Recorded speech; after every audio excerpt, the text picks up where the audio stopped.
The raffle and its consequences when it comes to building long-term partnerships. I know a car dealer who uses a trick to get people to come into his showroom. He opens up the white pages, finds a name, calls the person and says, "Hi, Mr. Jones. This is Mike Johnson of Johnson Used Cars. You just won our raffle. Come on in and collect a turkey." What he never says is that he really wants the person to come in and collect 2 turkeys, one to put in the oven and the other for the driveway.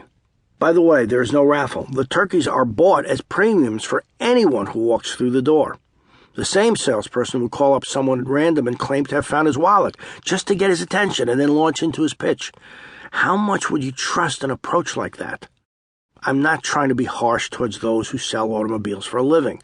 Some of the most effective salespeople I know sell used cars. But I am trying to say something about this used car salesman. By starting off with, "Hey, you've won a free turkey," he is using a cheap trick. Seems to me that there's no coincidence that he sells cars to match. Word gets around about that sort of thing. If you sell turkeys, talk about turkeys. If you sell cars, talk about cars. Talk about exactly why it makes perfect sense to buy the one you have to offer. Beware of the tricks of the trade. If they come at the expense of your credibility, they're too expensive. Follow me. A successful salesperson makes a good leader because he or she inspires trust. I think that the truly successful salespeople today, and by the way, this is what I see in world-class sales forces, have the personal magnetism and the self-assurance to say to people, "Follow me," and thereby win long-term happy customers. That kind of authority only comes with complete, unflinching confidence that you can deliver results for your prospect. If you're right, your customers trust you and follow you. Building trustworthiness, then, means building leadership skills. That's not to say you should practice railroading your customers. All the confidence and authority in the world won't change the "I found that wallet you never really lost" scam into a way to build trust. It means understanding your product or service, understanding what your prospects do for a living, and assuming responsibility for delivering results to your customers, no matter what.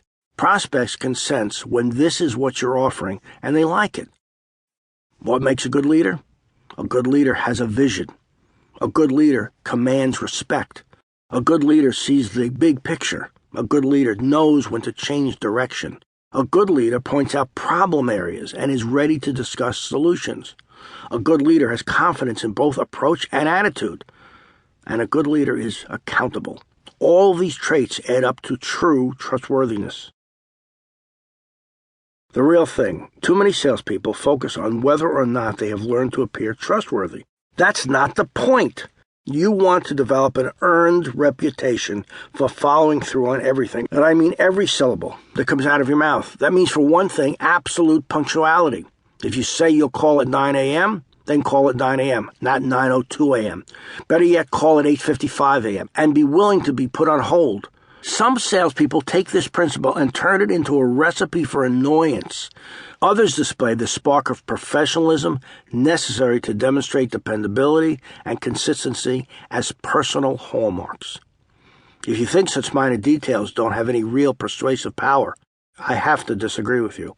At the beginning of your relationship with a prospect, those details are all he or she has to go on. They're the only tool you have. Spout lavish promises and fail to follow through, and you'll be like every other salesperson.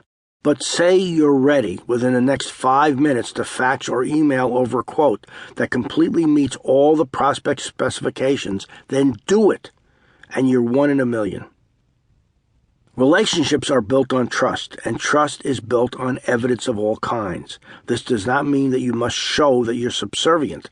That's the opposite of being a leader. You must demonstrate that you are unfailingly dependable in all things, big and small, and you must make a habit of delivering what you promised, or preferably more. Then you'll be in a position to say with authority, "Follow me."